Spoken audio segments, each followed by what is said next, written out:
जय श्री ओम नमः सिद्धेभ्यः सर्वमंगलमांगल्यं सर्वकल्याणकारकं प्रधानं सर्वधर्माणां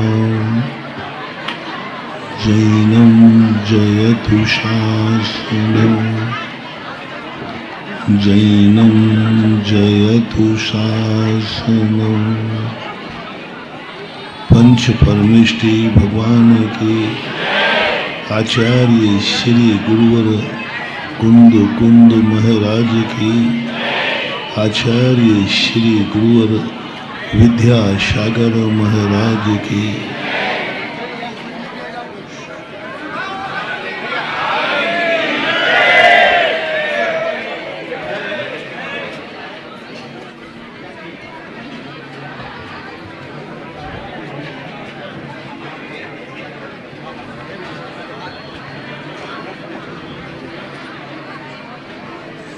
जब व्यक्ति को पूर्णता की अनुभूति होती है तब सारा जगत उसका हो जाता है, उसे करना नहीं पड़ता। वो इसलिए हो जाता है क्योंकि वो अपने आप में पूर्ण है, और जब पूर्ण को किसी भी चीज की जरूरत नहीं हो तो समझ लेना चाहिए सारा जगत उसका हो गया, क्योंकि उसको जरूरत नहीं है। जिसको किसी चीज की जरूरत नहीं होती सारा जगत उसी का होता है। ये सृष्टि का नियम है। और जब सारी दुनिया उसकी हो जाती है तो उसे ही पूजा कहते हैं, उसे ही पूज्य होते हैं। कभी यदि तुम्हें ऐसी अनुभूति हो कि मैं पूर्ण हूं, तो पूर्ण होने का अर्थ अपने आप की पूर्णता नहीं, तुम स्वयं पूर्ण हो ऐसा कहना अहंकार भी हो सकता है। लेकिन जब पूर्णता की अनुभूति होती है तो सारा जगत उसे पूज्य मान लेता है, और जो पूज्य नहीं मानता है वो कुछ भी बिगाड़ नहीं पाता है, उसी का बिगड़ जाता है। क्योंकि पूर्ण व्यक्ति का कोई कुछ आज तक बिगाड़ नहीं पाया, क्योंकि वो पूर्ण है। और पूर्ण व्यक्ति एक ऐसी शक्ति है जिसका कोई कुछ बिगाड़ता नहीं है, और बिगाड़ना चाहे तो उसका कुछ बिगड़ता नहीं, क्योंकि वह पूर्ण है। जिसका अपन कल समझा था, अब आ गए बर्थडे कर्रापुर। कल इसी बात की चर्चा हुई थी ना। तो बर्थडे बनने का सबके मन में एक ललक होती है। हर व्यक्ति एक पौधा भी लगाओ तो वो भी बड़ा बनने की सोचता है, ऊंचा उठने की सोचता है। बर्थडे बनने का कोई बुरी बात नहीं है। बर्थडे बनना एक बहुत अच्छी बात है। बर्थडे बनना तो हमारा स्वभाव है, ऊर्ध्वगामी।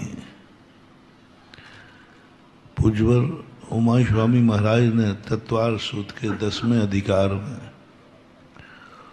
ऊर्ध्वगमन हमारा स्वभाव है। सिद्ध भगवान ऊपर की तरफ क्यों जाते हैं? तो उन्होंने 3-4 कारण दिए। एक तो स्वभाव है अग्नि शिखावत, एरंड बीजवत, निर्लिप्त तुम्बीवत। एक स्वभाव का उदाहरण दिया अग्नि शिखावत। अग्नि स्वभाव से ऊपर की तरफ ही लौ जाती है। एक दिया उन्होंने निमित्त परक। बंधन से जब मुक्ति होती है तो बंधन से मुक्त वस्तु नीचे की तरफ नहीं जाती, बंधन से मुक्त वस्तु ऊपर की तरफ जाती है, एरंड बीजवत। तीसरा उदाहरण दिया उन्होंने संस्कार का, बंधन का नहीं, स्वभाव का नहीं, संस्कार का दिया। मिट्टी से लिप्त तुम्बी पानी में डूब जाती है। जैसे ही वो मिट्टी का जो लेप था वो संस्कार था, और वो संस्कार जैसे ही खत्म हुआ तुम्बी पानी के ऊपर स्वतः से आ जाती। तो ने कहा कि बाह्य परिग्रह एक स्वभाव का उदाहरण है, एक कर्म का उदाहरण है, दूसरा नौ कर्म का उदाहरण है। ये 3 चीजें जब मिलती हैं, इन 3 कारणों के कारण व्यक्ति ऊपर उठता है। एक तो स्वभाव है, कोई उसे रोक नहीं सकता। नेचर, व्यक्ति बस जीव का स्वभाव ही है ऊपर जाना। हल्की पालड़ी स्वभाव से ऊपर जाती है। आचार्य महाराज ने लिखा ना, भरी पालड़ी नीचे जाती, खाली ऊपर जाती है। इसी बात को स्पष्ट रूप से तुला हमें बतलाती है। जितना खाली होगा जीव वो ऊपर की तरफ, स्वभाव है उसका। वो स्वभाव का सौभाग्य तो बहुत बिरले लोगों को मिलता है, जो स्वभाव से ऊपर जाते हैं, स्वभाव से बड़े बनते हैं। बनाता नहीं है कोई, वो बनना नहीं चाहता है, स्वभाव से ही अपने आप में पूर्ण है। ऐसे जीव भी हैं जिन्हें तीर्थंकर कहते हैं। सब तरफ से पूर्ण है, वहां भगवान की भी जरूरत नहीं पड़ती उनको, गुरु की भी जरूरत नहीं पड़ती। जन्म के बाद हर व्यक्ति अज्ञानी होता है, उसे पढ़ाना पड़ता है। तीर्थंकर ऐसे होते हैं जो जन्म से ज्ञानी तो क्या, गर्भ में ही ज्ञानी होते हैं।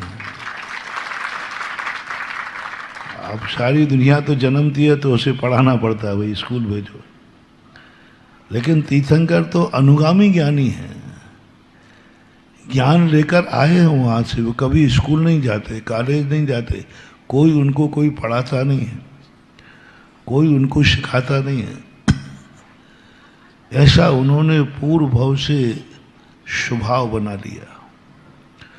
पूर्व भाव में वो इतने ज्यादा अपने आप को पूर्ण कर लिया, तृप्त कर लिया, मन को, वचन को, काया को, सब तरफ से तृप्त। और विशेषता यह है कि जब वो दीक्षा ले लेते हैं, वर्धमान चारित्री होते हैं। उनका प्रति क्षण का चारित्र घटता नहीं है, बढ़ता ही जाता है। स्वभाव है उनका, नियम से तीर्थंकर स्वभाव से वर्धमान चारित्री ही होते हैं। उनके जीवन में कोई कमी आती ही नहीं है। और वो उनका तीर्थंकर होना ही बता रहा है। अब उनके अंदर जो कुछ भी घटित होगा वो सब स्वभाव से होगा, सहज होगा, एकदम सहज सब कुछ घटित होता जाएगा।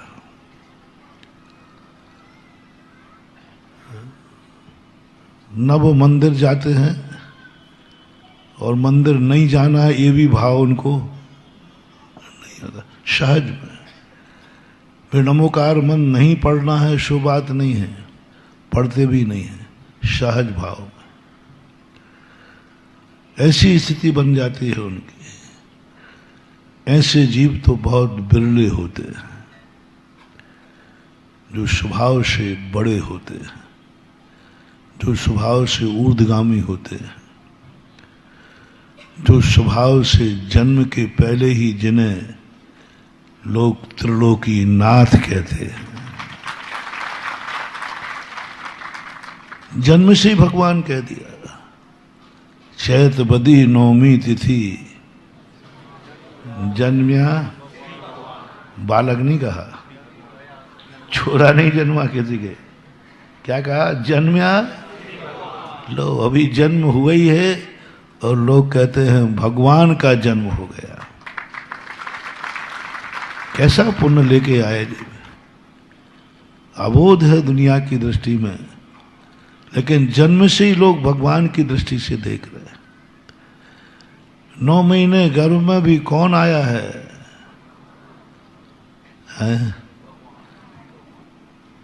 बालक की माता की भगवान की माता? देखो क्या बात है, गर्भ में आते ही क्या माता को नाम मिल गया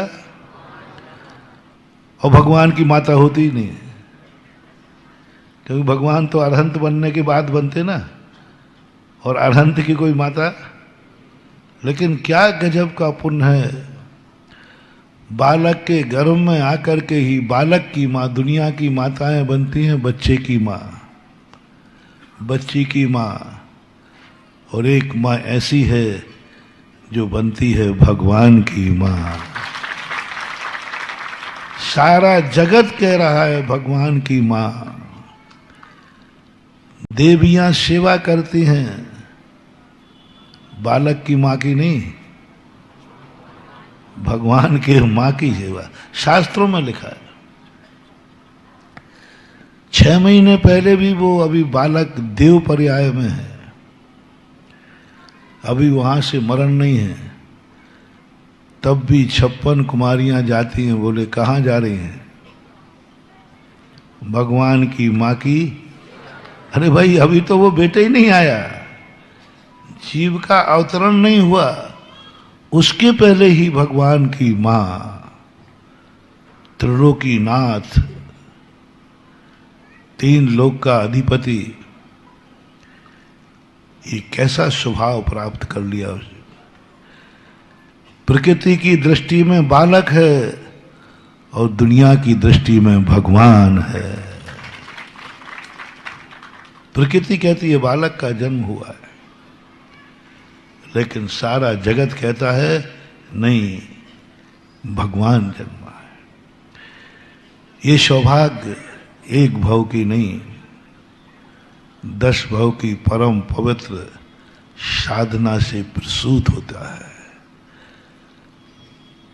हमारा स्वभाव है ऊर्ध्वगामी, हमारा स्वभाव है बड़ा बनना, हमारा स्वभाव है 3 लोक का ज्येष्ठ श्रेष्ठ बनना।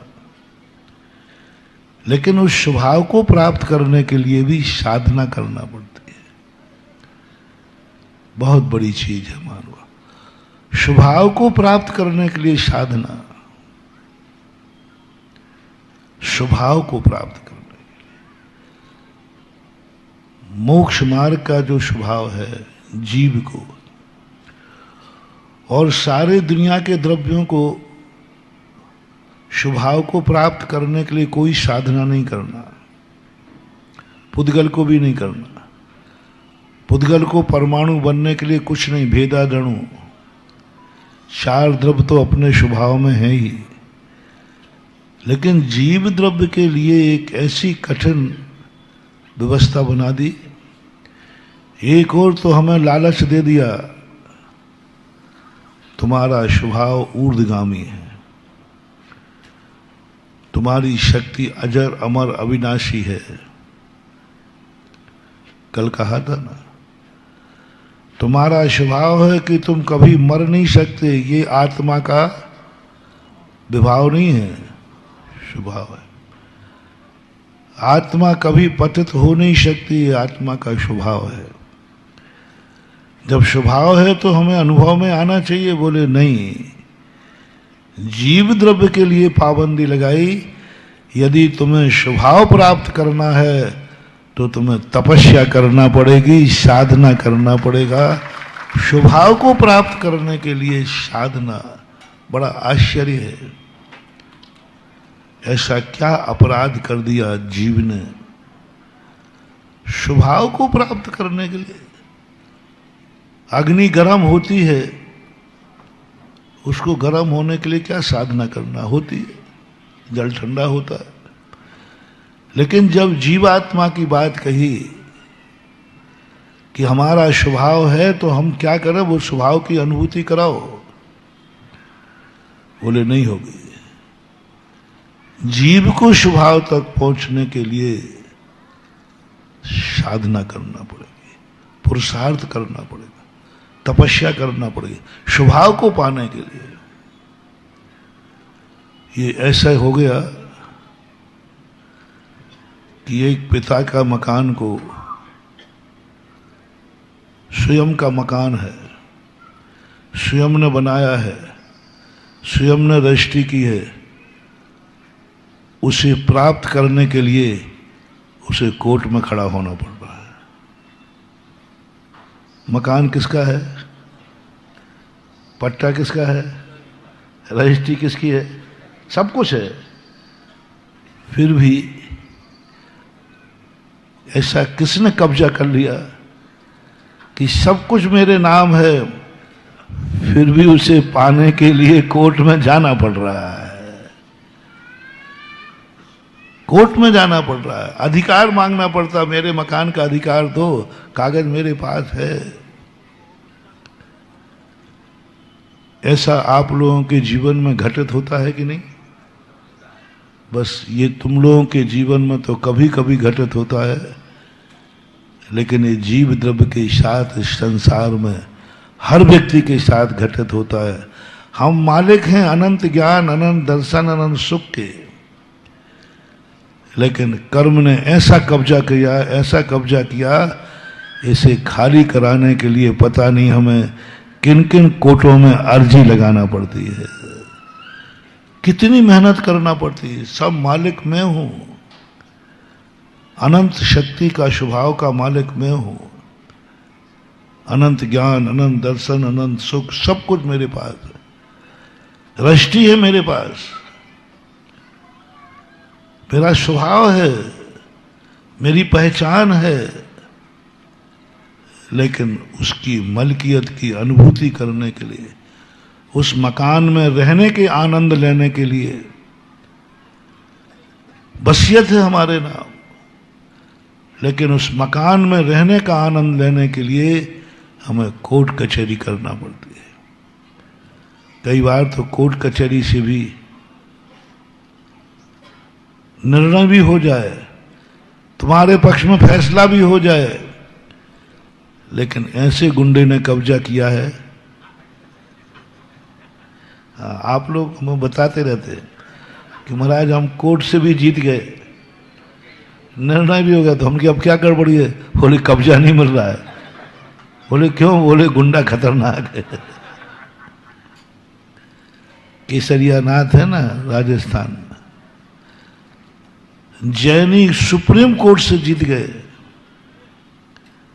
लेकिन वहां जिन लोगों ने कब्जा किया था उनसे खाली नहीं करा।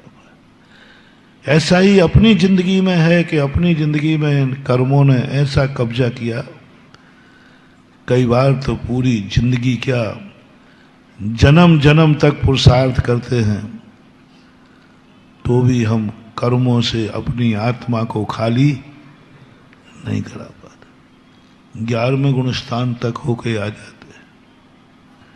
महान शक्तिशाली होगी, नहीं हो पाता। और वो हुए बिना हमारा मकान बनाना, पट्टा रखना, कागज रखने का क्या लाभ है? रखे रहो कागज, पट्टा कच्चा, कब्जा सच्चा। आनंद पट्टे में है कि कब्जे में है? मकान का आनंद, मकान में रहने का जो आनंद है वो कब्जे में है कि पट्टे में है? कब्जे है, आनंद वो ले रहा है, वो सो रहा है कमरे में आराम। ऐसा ही अपने जीवन का कर्म जो है वो आनंद ले रहा है, कब्जा किए बैठा है, और आत्मा का कोई ठिकाना ही नहीं है। बहुत कठिन है। ये जीव के साथ ऐसा कठिन शर्त प्रकृति ने लगाई कि तुम्हें अपने खुद के मकान पर कब्जा लेने के लिए एड़ी चोटी एक करना पड़ेगी।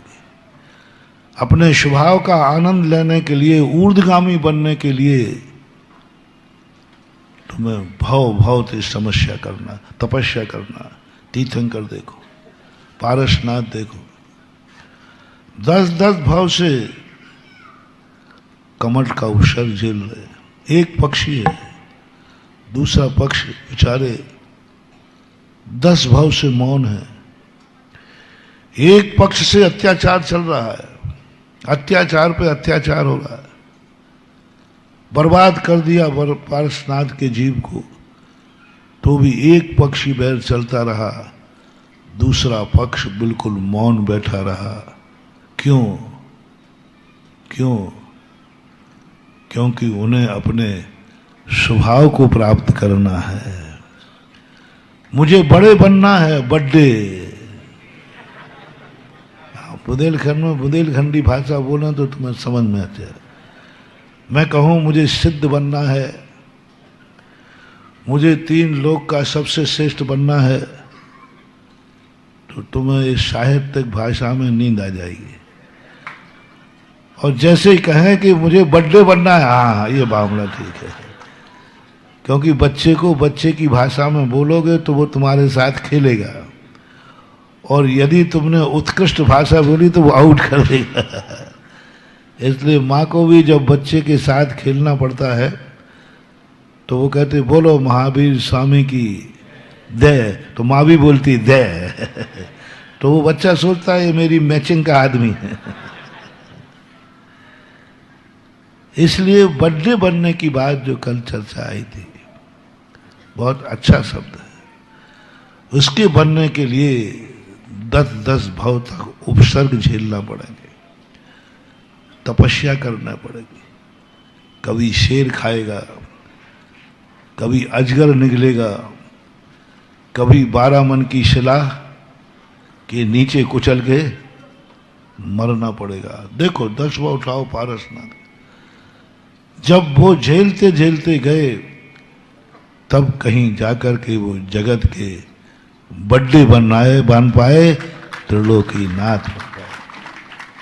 अब उनको कोई फर्क नहीं पड़ता, अब कोई उपसर्ग नहीं, कुछ भी नहीं मिटा सकता। बड्डे का लक्षण है। कभी आपको अनुभूति हो रही हो बड्डे बनने की कि मैं बड्डा हूं, बड्डे हो, कभी आ रही हो तो मैं एक पॉइंट दे रहा हूं, मोटिवेशन दे रहा हूं। चाहे घर में बर्थडे बनो, चाहे समाज में बर्थडे बनो, चाहे धर्म क्षेत्र में बर्थडे बनो, चाहे स्वभाव से बर्थडे बनो, बर्थडे बनने की अनुभूति हो तो तुम्हारे अंदर क्या ऐसा भाव आ रहा है, अब मुझे दुनिया में किसी की जरूरत नहीं है, मैं हूं अपने में स्वयं पूर्ण, पर की मुझ में कुछ गंध नहीं, मैं अरश अरूपी अस्पर्शी, पर से मेरा संबंध नहीं। बहुत अच्छी बात कवि ने लिखी, लक्षण बनाया। बड्डे व्यक्ति की सबसे बड़ी अनुभूति होती है मैं अपने में पूर्ण हूं, मुझे किसी की कोई जरूरत नहीं है ही नहीं जरूरत, किसी की भी जरूरत नहीं। और मुझे कोई जरूरत नहीं। पहली अनुभूति कभी तुम्हें हुई? क्या कोई है इस सभा में जो घोषणा कर सकता है कि मुझे अपनी जिंदगी में कभी किसी की कोई जरूरत नहीं पड़ेगी और जरूरत नहीं है?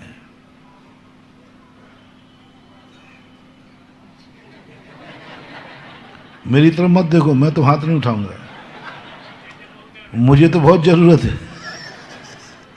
मैं नहीं उठाने वाला हूं, क्योंकि मुझे अभी बर्थडे पने की अनुभूति हुई नहीं। बर्थडे पने की अनुभूति तो कर्रापुर में होती है।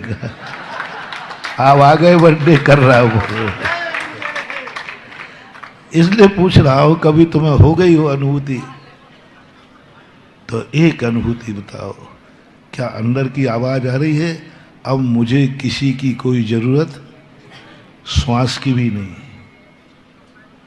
किसकी? श्वास ले रहे ना, अनुभूति करो।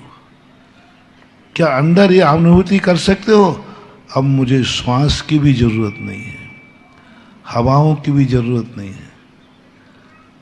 अनुभूत करो अब मुझे प्रकाश की भी जरूरत नहीं है, मुझे बिना प्रकाश के भी दिख रहा है। शब्द दिख रहा है, स्पष्ट दिख रहा है, सब तीनों लोग त्रिकाल सब कुछ दिख रहा है। मुझे अब प्रकाश की, जो बड्डे होते हैं वो प्रकाश के बिना भी देखते हैं, उन्हें प्रकाश की भी जरूरत तो है कोई ऐसा सब कुछ देखने के लिए वो कह सके मुझे प्रकाश की भी, श्वास की भी, मुझे पानी की भी, मुझे रोटी की भी, मुझे किसी की जरूरत नहीं है ही नहीं। एक क्षण को भी अनुभूति हो जाए महानुभाव, एक क्षण को। कुंद कुंद स्वामी समय सार में कहते हैं, यत निच्छ यज्ञो शमो शब्बत सुंदरो लोये। हे मुमुक्षु, तुझे एक सेकंड को भी अनुभूति हो जाए, समझ लेना तेरा संसार अब बहुत छोटा रह गया है। एक समय शब्द का प्रयोग किया, एक समय के लिए बस आभास भी हो जाए, स्पर्श भी हो जाए कि मुझे इस समय ऐसा लग रहा है मैं अपने आप में पूर्ण, मुझे किसी की जरूरत भी नहीं, श्वास की भी नहीं। बहुत कठिन। यदि ये अनुभूति हो जाए तो समझ लेना तुम बड्डे हो, नहीं हो तो बहुत जल्दी बड्डे बनने वाले हो। दूसरा मोटिवेशन है, क्या सारा जगत तुम्हारा प्रशंसक है? क्या सारा जगत तुम्ही पूजा करने को तैयार है? क्या सारा जगत तुम्हारे भगवान बनने के पहले भगवान मानने को तैयार है? तुम भगवान बने नहीं हो। भगवान वही बनता है जो भगवान बनने के पहले लोग भगवान मानने लग जाते हैं। क्या आपको कभी किसी ने भगवान माना? भगवान हो नहीं, भगवान हो नहीं, और लोग भगवान कह रहे हैं। ये दूसरा मोटिवेशन है। भगवान हो नहीं लेकिन सारा जगत भगवान कह रहा है। ऐसा बहुत कम लोगों के साथ कभी कभी होता है, इस पंचम काल में भी होता है, हुआ है।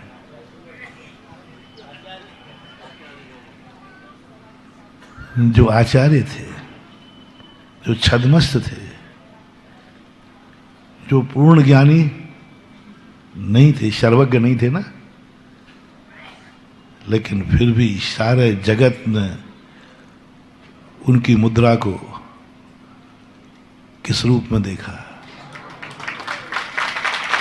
आज पूज्य गुरुदेव आचार्य महाराज विद्यासागर महाराज हुए जो भगवान बनने के पहले ही जगत में भगवान के नाम से पूजे जाने। आचार्य भगवान शब्द निकलता है, सारे जगत के लोगों में भगवान की छवि दिखती है। नहीं दिखता है कि ये चलते फिरते साधु है, ये चलते फिरते स्नान है, इंसान है। नहीं दिखता कि ये मनुष्य है, नहीं दिखता कि ये मनुष्य है। देखते कि श्रद्धा की आंख कहती है, इन आंखों से दिखता है कि ये आदमी है, मनुष्य है, और श्रद्धा की आंख कहती है भगवान है।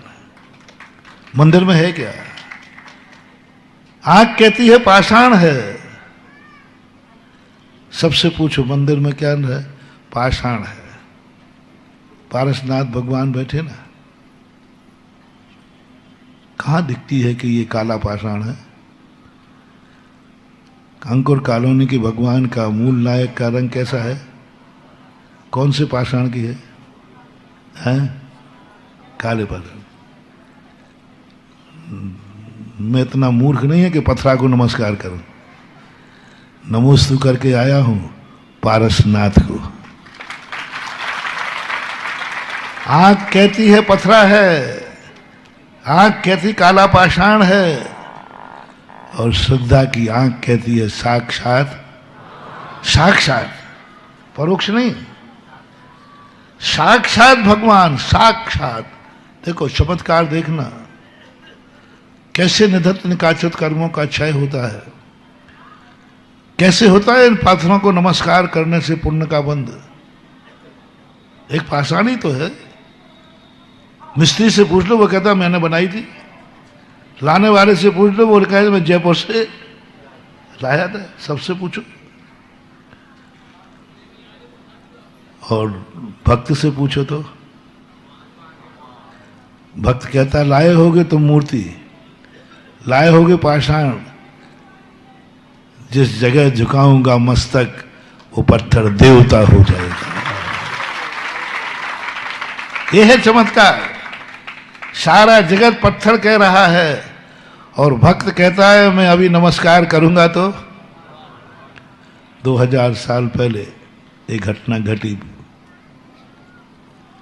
एक पाषाण पिंड को कहा, क्योंकि उस भक्त को गौरव गर्व था, मेरा मस्तक जहां झुकेगा वहां भगवान को ही झुकेगा, और किसी के सामने झुक ही नहीं सकता।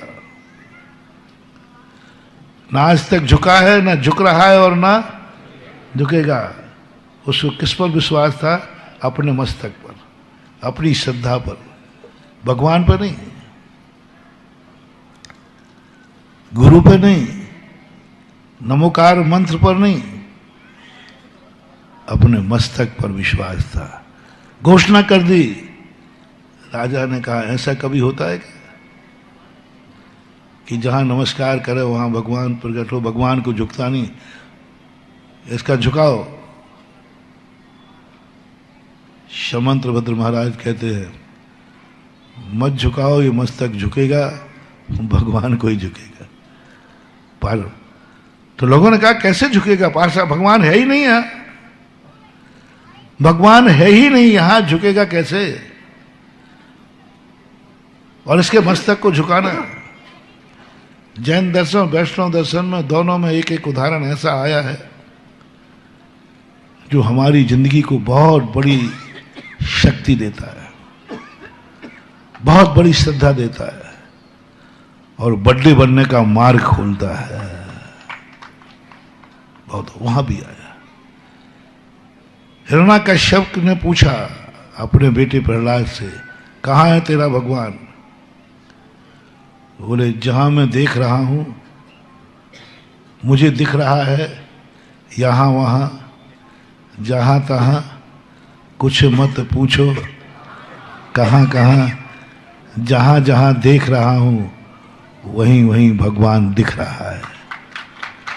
पागल हो गई सभा। बोले कहां दिख रहा है? यहां तो कुछ नहीं है, ये अंकुर कॉलोनी के लोग बैठे हैं, और है क्या?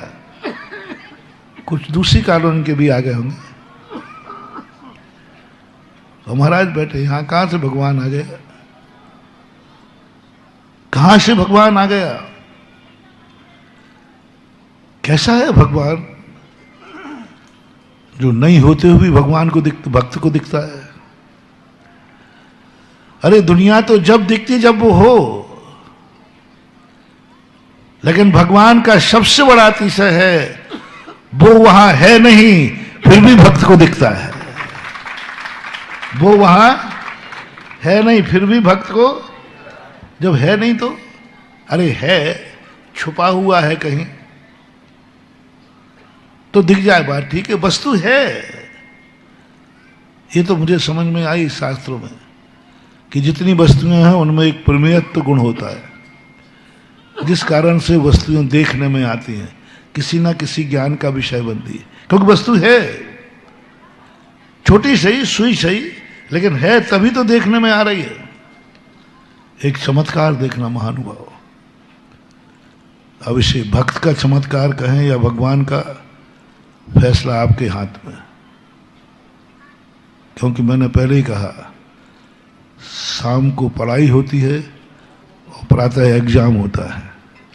शाम को तुम प्रश्न करते हो, मैं समाधान करता हूं, और सुबह मैं प्रश्न पत्र देता हूं, उत्तर तुम्हें लिखना है।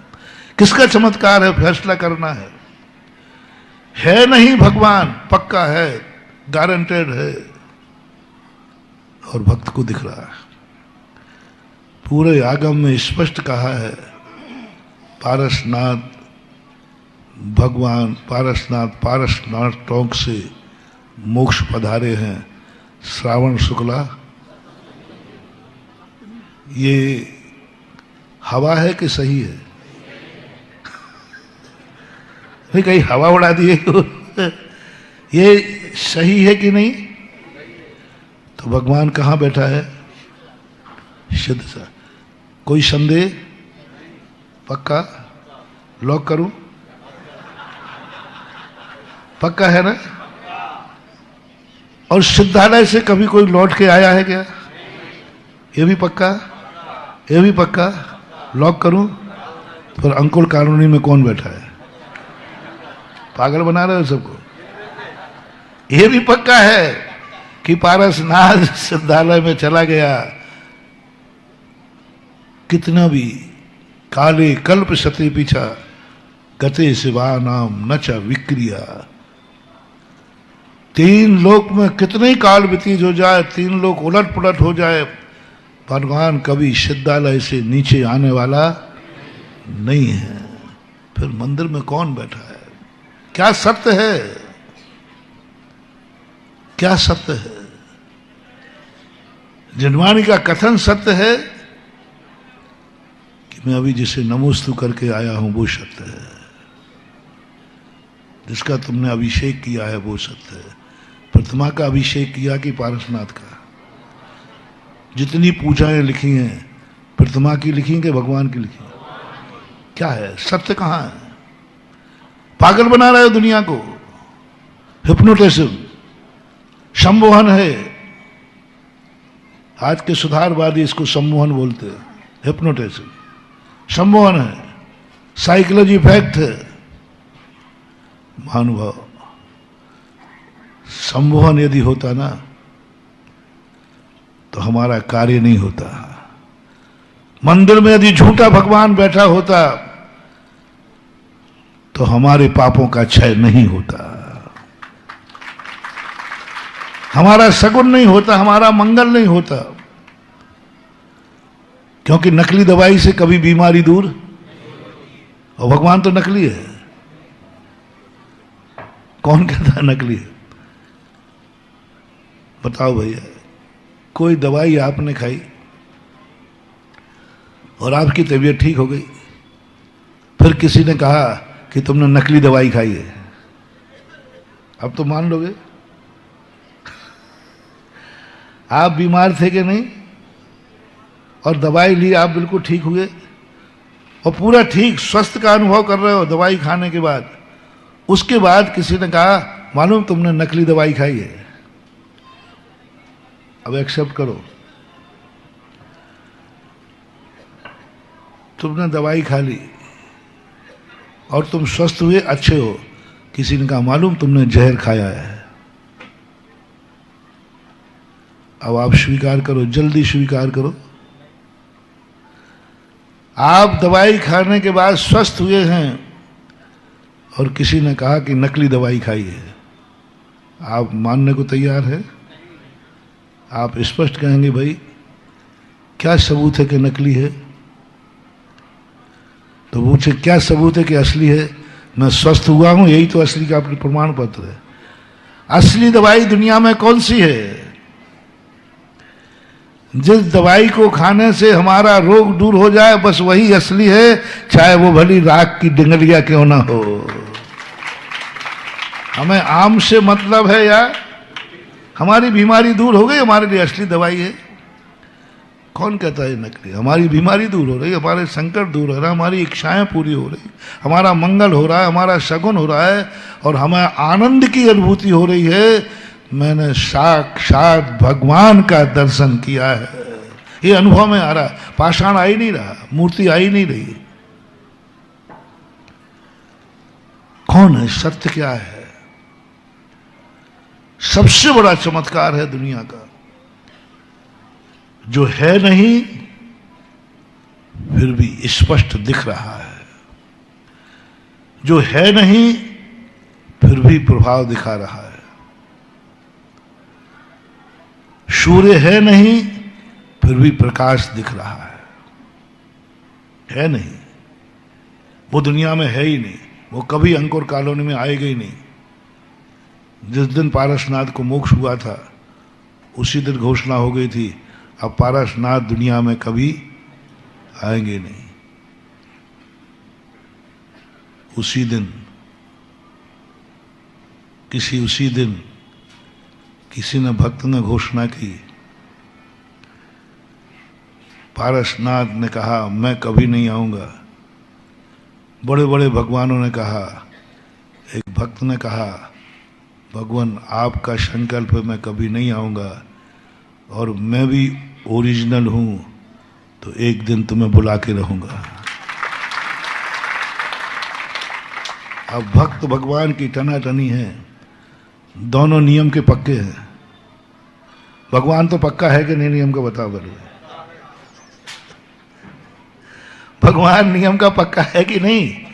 वो तो बेचारा जिस दिन से दीक्षा लिया उसी दिन से पक्का है। कदम बढ़ा दिया तो बढ़ा दिया, लौट के आने वाला नहीं। और भगवान का नियम पक्का है कि मैं तुम कुछ भी कर लेना, पूरा संसार मरे और जिए, मैं कभी आने वाला नहीं हूं। तो भक्त भी कहता है भगवान मैं भी चेला तो आपका ही हूं, मैं भी चेला तो, और मैं भी ये संकल्प करता हूं मैं जहां चाहूंगा जब चाहूंगा उस समय तुम्हें बुला के रहूंगा और तुम आओगे। जहां चाहूंगा जब चाहूंगा तुम आओगे आओगे आओगे, दावा है। अपने आचार्य महाराज ने कहा ना आएंगे आएंगे क्या अंदर की आवाज उठती है। होगा भगवान,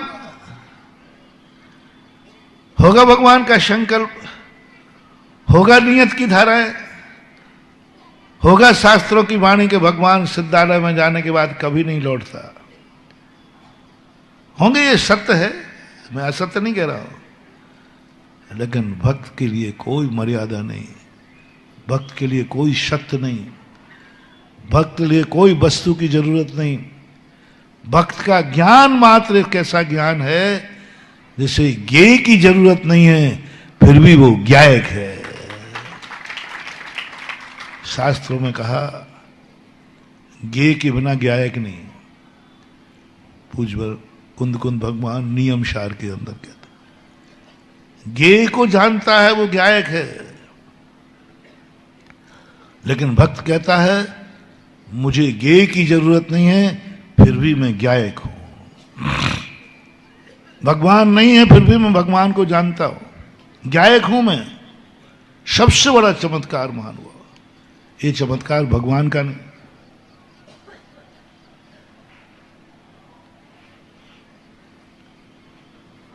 और भगवान में एक ऐसा क्या गुण था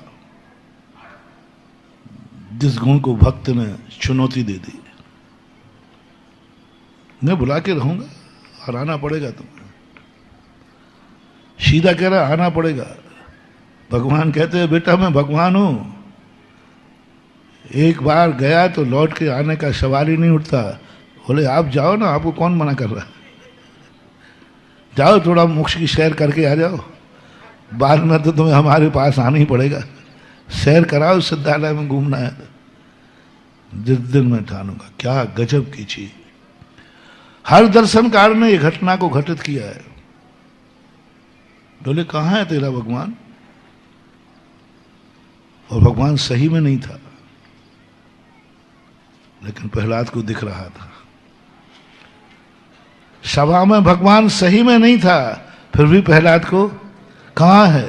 बोले इस खंभे में। बोले हाँ है, देखो वो दिख रहा है, वो दिख रहा है। हम लोग हंस गए। मिस्त्री को बुला लिया गया, भाई इसके भगवान इसमें कहां से आ गए? यही स्थिति जैनियों के इस पंचम काल में 2000 वर्ष पहले घटित हुआ। ये मस्तक जहां झुकता है, जहां भगवान होता है। राजा ने कहा कि देखता हूं इसका मस्तक कैसे नहीं झुकता। एक पाषाण पिंड रख दिया गया और कहा इसका मस्तक झुकाओ, पकड़ के झुकाओ। तलवारें की दी, नहीं झुके तो काट के झुका दो, नहीं झुके तो काट के झुका दो। हमारे समंत्र भद्र महाराज कहते हैं ना तुम जबरदस्ती झुकाओ, ना गर्दन काटने की जरूरत है। मैं अपने नमस्कार का ही चमत्कार दिखाई देता हूं ना। और जैसे ही जिस जगह झुकाएगा मस्तक, वो पत्थर देवता हो जाएगा। भक्त नहीं खोजता कि भगवान कहां है। भक्त जहां होता है वहां भगवान को आना पड़ता है। मैं झुकाऊंगा भगवान मस्तक। 7 भगवानों तक स्तुति की समंत्र भद्र महाराज ने, नमस्कार नहीं किया। 7 भगवानों तक नमस्कार नहीं किया। जैसे ही 8वें भगवान का पड़ा, चंद्रपुर भगवान, वंदे विवंद्यम महताम सिंधुम जिनम जितश्वांत, और जैसे गर्दन ऐसी की, पाषाण फिर फट गया और चंद्रपुर भगवान प्रकट हो गए। पंचम काल की घटना है। तुम्हें कोई चौथे काल की कहानी सुनाओ ना तो तुम बहुत चालू आदमी हो। अरे महाराज वो चौथे काल की बातें होंगी, क्या कह के टाल देते हो।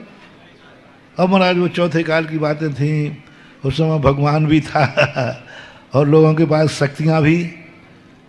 90% जब तुम चौथे काल का कोई चमत्कार सुनते हो ना, तो तुम्हारा मन कह देता है हाँ ठीक है चौथा काल था ना। इसलिए मैं आजकल चौथे काल की कम कहानी सुनाता हूं, जिससे तुम बहाना नहीं बना पाओ। पंचम काल की कहानी, पंचम काल का जीव, पंचम काल का व्यक्ति है, और उसका मन में एक भाव आया, मैंने भगवान को झुकाया है मस्तक, तो भगवान प्रकट हुए बिना शिल्पी के, बिना कारीगरी के, बिना भगवान के, और भगवान आ गया सामने। क्या तुम बर्थडे हो? क्या तुम अब आ गए बर्थडे कर रहा बोलो। यदि कभी अनुभूति हो बर्थडे की, तो थोड़ा सा दूसरा मोटिवेशन जो दे रहा हूं, क्या कोई तुम्हें पूछ रहा है? क्या कोई तुम्हें रिस्पेक्ट दे रहा है? क्या कोई तुम्हारे लिए आदर दे रहा है? अपनी इच्छा से।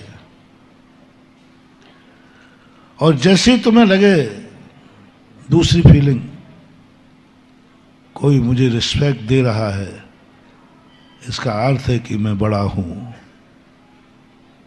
चाहे बेटा भी क्यों ना। जो रिस्पेक्ट दे रहा हो बस उसी से तुम बड़े हो, बाकी दुनिया के बड़े मत बन जाना, दुनिया के बड़े मत बन जाना। बड़े होने के लिए अब तुम देख लो किस किस से बड़े हो तुम, और उससे तुम बड़े हो, क्या वह व्यक्ति तुम्हारे लिए रिस्पेक्ट दे रहा है? तुम्हारे लिए वो आते ही खड़ा हो रहा है, तुम्हें नमस्कार कर रहा है? सबसे बड़ा मोटिवेशन, क्या तुम्हें देख करके वो तुम्हें सगुन मान रहा है, शुभ मान रहा है? आज मेरे अभाग्य हैं कि मुझे बर्थडे मिल गए, शगुन हो गया, मंगल हो गया। क्या तुम्हें देखते ही वो आनंद से भर गया कि भय से भर गया? मालूम, कुछ लोग, मैंने कहा था ना बर्थडे बहुत होते हैं, एक दही बड़ा भी होता है, तो कहीं तुम दही बड़ा तो नहीं हो? दही बड़े का लक्षण क्या होता है? वो पुलिस ऑफिसर होते ना, तो सामने जाते हैं तो उसका जो जूनियर होता है वो यूं करता है, और पुलिस ऑफिसर आगे निकलते वो यूं करता है, चला गया। क्या तुम्हारा कोई व्यक्ति आपके दर्शन से आनंदित हो रहा है? क्या उसके मन में ऐसा आनंद आया कि आज मेरा शुभ दिन है, आज मेरा शगुन है, क्योंकि मेरे सामने एक ऐसी हस्ती आई, दुनिया की कोई ताकत आज मेरा अमंगल नहीं कर सकती, क्योंकि मैंने बर्थडे को देखा है। क्या कोई आपको शगुन मानता है? कोई आपको देख के आनंदित होता है? क्या कोई अपने आप को सौभाग्यशाली मानता है? यदि मानता है तो आप उससे बड़े कह सकते हैं, आप बड़े कहने का अधिकार है। बेटे ने आपको माना तो आप बेटे के बड़े हैं, क्योंकि बेटा आपको देखकर आनंदित हो रहा है, शगुन मान रहा है, पापा आ गए, उछल रहा है, आप बेटे से बड़े हैं। अब इसकी संख्या बढ़ाइए, संख्या बढ़ाइए। कितने लोगों के लिए आप शगुन हैं, कितने के लिए आप मंगल हैं, कितने लोगों के अंदर आनंद उछल रहा है। कहीं तुम्हारे बर्थडे होने से लोग कांप तो नहीं रहे? कहीं बेटा कांप तो नहीं रहा है? आजकल तो उल्टा है कि बेटे को देखकर बाप कांप रहा है, जेली को देखकर जेलर कांप रहा है। आजकल जेली नहीं कांपते, कौन कांपता है? सारे जेलियों ने मिलकर एक जेलर को आग लगा दी थी, जेलर कांपता है। मैं प्रवचन करने गया तो जेली बोला, साहब हमें इनकी चिंता करना पड़ती है, इन लोगों ने शिकायत करी तो मेरी नौकरी खतरे में। पहले जेलर निकलता था, जेली कांपते थे, और आज जेलियों से जेलर कांप रहा है। ये स्वभाव, ये नेचर, ये संस्कार तुम्हारे लिए लाना पड़ेगा। तुम्हें बर्थडे बनना है तो तुम्हें मंगल बनना पड़ेगा। तुम्हारा दर्शन मंगल हो,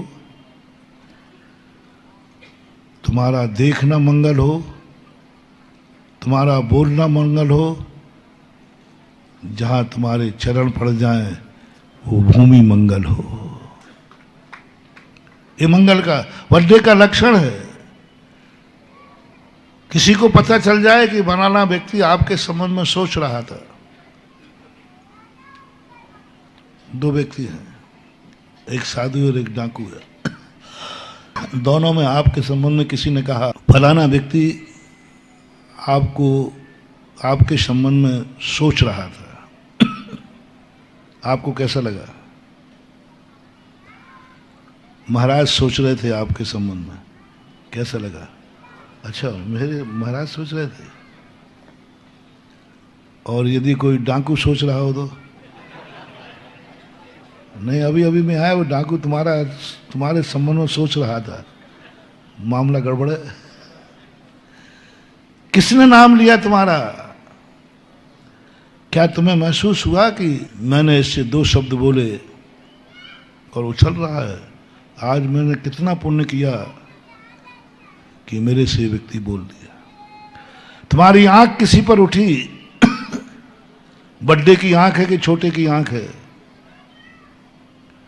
बड्डे की आंख जिस पर उठती है उसका रोम रोम पुलकित हो जाता है, आनंद से भर जाता है। आज उन्होंने मुझे देख लिया। हमारे आचार्य श्री किसी को देख लेते तो बोलो ना, है ना? अरे वो नाचता था और आचार्य श्री ने देख लिया।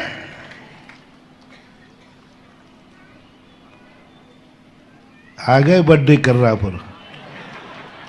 ओ बर्थडे, तुम किसी की तरफ देखो थोड़ा सा, आंखें फूट जाएं इसकी, देख रहा है घूर घूर के। शगुन बन जाए तुम्हारी आंख, जिस पर उठ जाए वो धन हो जाए, वह बर्थडे की आंख कहलाती है। सबको इष्ट, स्वयं पुण्य, स्वयं का पुण्य देखो कैसा है कि कोई नहीं मर रहा है उनके घर में, कोई मरेगा ही नहीं। कितने अकाल आ जाए, कितनी प्रलय आ जाए, कितनी कोरोना आ जाए, कुछ भी आ जाए, भूकंप आ जाए, उनके परिवार का सदस्य नहीं मरेगा। बस उनका ब्लड ग्रुप होना चाहिए कि ये इसी वंश का है, वंश होना चाहिए। यानी क्या महानता कि स्वयं नहीं मरे तो बात अलग है, वंश भी नहीं मरेगा। कैसे आ गई ये शक्ति? महानुभाव, कभी उन्होंने मरते हुए अनुभूति की होगी। जगत कह रहा है मर रहा है, दुनिया के देखने में आ रहा मर रहा है, डॉक्टर कह रहे हैं मर रहा है, और उसको अनुभव में आ रहा है मैं अमर हूं,